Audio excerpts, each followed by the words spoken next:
Olá, pessoal! Sejam todos muito bem-vindos. Hoje nós daremos continuidade com as nossas aulas de administração de banco de dados. Eu sou a professora Amanda Souza e hoje nós iremos falar sobre os bancos de dados no MySQL, no SGBD MySQL. Turma, na nossa aula de hoje, nós iremos dar continuidade com o nosso bate-papo, onde nós estávamos criando um SGBD chamado Biblioteca. Nesse nosso SGBD, nós tínhamos duas tabelas, onde nós aprendemos como inserir, criar essas tabelas e inserir alguns dados. Na nossa aula de hoje, nós vamos dar continuidade com esse processo de armazenamento de informações e aprender comandos novos. Então, venham comigo nessa jornada.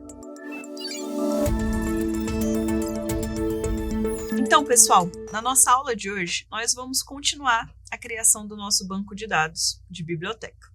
Nós estamos aqui utilizando o site MyCompiler. Ele é um compilador online de diversas linguagens, onde você consegue rodar os seus códigos tanto no celular, no tablet ou em computador. Basta você ter internet, tudo bem? Então, pessoal, vamos recapitular um pouquinho o que nós fizemos na nossa última aula. Na nossa última aula, nós criamos tabelas de um banco de dados chamado Biblioteca, onde criamos apenas duas tabelas. Inicialmente, criamos a nossa tabela chamada Autores.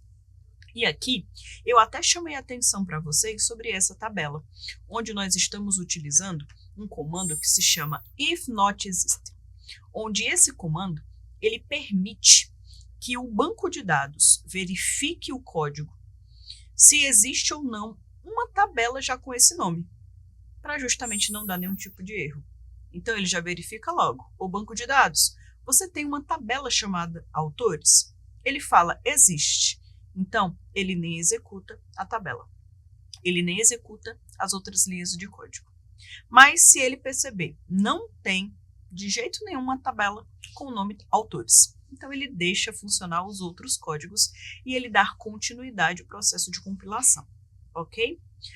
Pessoal, depois que eu criei a minha tabela, onde se chama Autores, eu também tenho outros atributos. Foi criado apenas dois atributos nesse caso.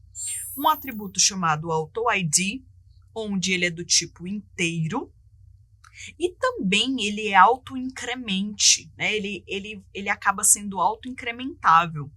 Quem define isso, quem define a informação que vai ser inserida nesse dado, não sou eu, programador, não é você, não é o usuário, é simplesmente o próprio banco de dados. É o próprio banco de dados que fica responsável por esse processo. Como, por exemplo, o primeiro autor que vai ser inserido vai ser o autor 1. O próximo vai ser o 2. O próximo vai ser o 3 e assim sucessivamente.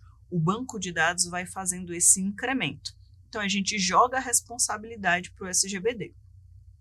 O outro atributo que nós adicionamos na nossa tabela Autores é o atributo NomeAutor. E esse atributo ele tem um tipo bem diferente. Ele tem uma definição muito diferente que se chama Not Null, onde aqui o SGBD não vai permitir que esse dado seja nulo. O que isso significa? Quando uma pessoa da biblioteca for abrir o sistema da biblioteca, for cadastrar um autor de um livro, ela vai, o banco de dados vai adicionar o código dele, que é o AutoID, mas se ela se esquecer de adicionar o nome do autor, ela não consegue de jeito nenhum finalizar o cadastro. É como se o cadastro obrigasse, se o banco de dados obrigasse ela a adicionar aquela informação. Ou ela adiciona, ou ela não finaliza o cadastro.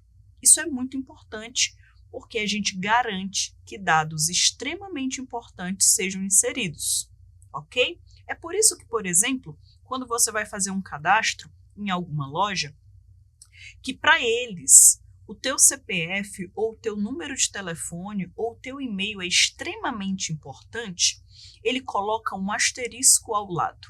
Aquilo significa que aquele atributo ele é obrigatório. Então, quem criou o banco de dados daquele site ou daquele sistema, lá dentro, lá no back-end, tem algumas instruções falando que aquele comando, que aquela informação não pode ser not null. Então, você já fica ligadinho, porque se nós temos um atributo importante, a gente já adiciona esse recurso, not null, ok? Ele é do tipo varchar, ele aceita até 100 caracteres, ou seja, eu posso adicionar o nome de um autor até com 100 caracteres, contando espaços, contando números, contando caracteres como vírgula e ponto, e outros caracteres especiais. Depois que eu finalizei a criação da minha primeira tabela, eu tenho a minha segunda tabela, que é a tabela livros, que ela segue a mesma padronização de todas as informações anteriores que eu acabei de falar para vocês. Algo que eu quero que vocês tenham bastante atenção é com esse atributo aqui, que ele aparece uma outra vez. Esse autor, né? Na verdade, eu mudei o nome dele. Deixa eu colocar o nome que ele estava anteriormente, para a gente verificar direitinho. O nome dele na tabela original é assim, autor ID. Eu criei um atributo chamado autor ID do tipo inteiro. Só que imaginem que eu não coloquei esse código aqui. Vou colocar até ele como comentário. Vou colocar ele como comentário e vou executar. E aí o que vai acontecer? O meu SGBD, o meu banco de dados, ele vai dar um erro. Por quê? Porque existe um atributo aqui, que esse atributo ele não pertence à tabela livros, ele não pertence originalmente a essa tabela, ele pertence a uma outra tabela. E a gente sabe qual é. Olha aqui, ele está aqui em cima, ó. Foi declarado em tabelas autores, na tabela autor. Então, ele é um atributo estrangeiro. Então, normalmente, esse tipo de atributo que vem de um outro lugar, nós chamamos de chave estrangeira. E essa chave estrangeira, ela precisa ser anunciada para o banco de dados. A gente não pode sair pegando atributos de outras tabelas e inserindo em outros lugares, porque acaba ficando uma grande bagunça. O banco de dados não vai entender. E, na verdade, isso acaba corrompendo aquelas nossas leis, tá? Justamente a normalização do banco de dados. Então, por isso, a gente utiliza um recurso chamado foreign key. A gente define que esse atributo é um foreign key. Como assim? É uma chave estrangeira. Então, o que eu adiciono? Eu faço o seguinte, pessoal. Eu falo que eu tenho uma chave estrangeira e que essa minha chave estrangeira se chama autor ID.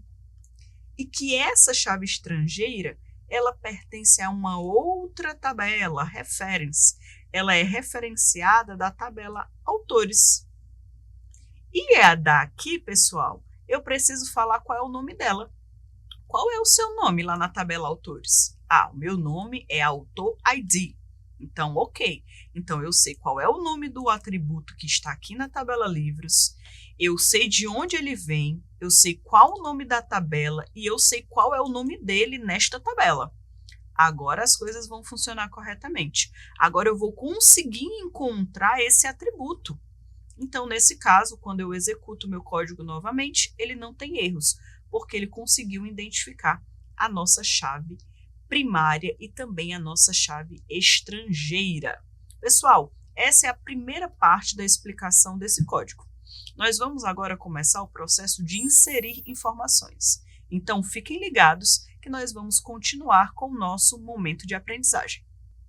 Bom, pessoal, já que nós criamos a nossa tabela, as nossas tabelas, na verdade, a tabela autor e a tabela livro, que nós entendemos como elas funcionam e todos os seus atributos, agora chegou o momento da gente inserir os dados. Até porque nós não adicionamos informação nenhuma. A gente simplesmente só armazenou um espaço de memória, criamos um espaço de memória para receber informações. Então, agora nós iremos utilizar um comando que se chama insert into, tá? Vou até escrever ele aqui novamente. Não tem problema. Olha aí, insert into. Esse insert into significa que eu estou criando um código para inserir dados. E eu quero inserir esses dados onde? Quero inserir esses dados na minha tabela autores. E qual é o nome dos atributos que você vai inserir os dados? Aqui eu quero chamar bastante a atenção de vocês, porque eu só vou adicionar valores ao meu atributo nome autor. Alguém sabe por quê? Que eu não vou inserir os valores, no caso, para o autor ID? Se a gente observar, o autor ID ele é autoincremente, ele é autoincrementável, né? Então, o próprio banco de dados que vai se responsabilizar em adicionar as suas informações. Então, nesse caso, o que eu vou fazer? Eu vou falar assim, insira informações na tabela autores, no atributo nome autor, onde eu vou colocar aqui o nome do autor. Como? Vocês têm mais criatividade, coloquem o nome dos autores de vocês. Eu vou colocar aqui autor 1. Eu quero agora inserir um novo comando, insert into autores. Vou novamente colocar o nome do autor, tá? E vou colocar valores. Fecho e abro e fecho parênteses e vou colocar mais uma vez o nome do autor que eu desejo. Autor 2, por exemplo. Tá? Autor número 2, autor número 1 e assim sucessivamente. Imaginem que eu quero adicionar o nome de 100 autores. 100. Eu ia precisar criar um comando desse por vez. Nós íamos precisar digitar bastante. Então, o que nós podemos fazer? Ao invés de nós termos várias linhas de código com toda essa referência, a gente não precisa utilizar essa referência completa. A gente faz o seguinte, a gente dá um tab nessa parte aqui dos valores e nós podemos inserir somente os valores um debaixo do outro dentro dessa estrutura de parênteses. Tá? Então, eu posso simplesmente fazer isso aqui. Fica muito, eu acho com certeza que fica muito mais rápido. Então, a gente pode simplesmente adicionar autor 03, 3, aqui vírgula, e eu posso ir repetindo, deixa eu copiar, vou fazer um Ctrl+C, Ctrl+V aqui, e aí vocês percebem que nós podemos inserir todas essas informações, 4, 5 e 6. Então, esse caso aqui, pessoal, eu acabei de inserir 6 valores na minha tabela. Deixa eu rodar, deixa eu executar. Foi executado com sucesso o código e nós acabamos de criar o processo de inserção de dados. Mas o nosso processo de aprendizagem não termina por aqui. A gente pode também, pessoal, criar uma linha de código que se chama select, na verdade. Select *from. A gente vai conversar mais sobre esse comando nas próximas aulas, mas eu quero apresentar para vocês o comando que mostra na tela as informações que eu inseri. Eu utilizo select, na verdade, select *from. Selecione todas as informações que existem na tabela autores. Esse asterisco significa isso, todas. Então, selecione todas as informações na tabela autores. E agora eu vou executar. Até então, não tinha aparecido nada, né? Nada nas nossas informações. Nada nas nossas informações. E agora, nós temos informações a mais para serem inseridas. Então, olha aqui. Ao executar, agora eu tenho o nome da minha coluna e as informações da minha coluna. Percebam que o banco de dados foi o responsável por colocar o número 1, número 2, número 3, número 4, número 5 e número 6. E eu, como usuária do banco de dados, eu adicionei o nome do autor. Então, aqui agora, nós adicionamos as informações e depois deste comando, nós conseguimos visualizar as informações na tela. Bom, pessoal, na nossa aula de hoje, nós aprendemos novos comandos para realizarmos a manipulação dos bancos de dados. Mas o nosso processo de aprendizagem não para por aí. Preciso que vocês continuem exercitando seus conhecimentos. Tudo bem? Então, pessoal, nas nossas próximas aulas, nós iremos conhecer novos comandos. E eu espero vocês nas próximas aulas. Pessoal, estamos finalizando mais uma aula por aqui. Então, peço que vocês entrem na nossa plataforma, que leiam o nosso texto de aprofundamento e respondam as questões do quiz. Respondam também a pergunta central do fórum. E não esqueçam de deixar um comentário na resposta de 2 outros colegas. A gente se encontra na nossa próxima aula.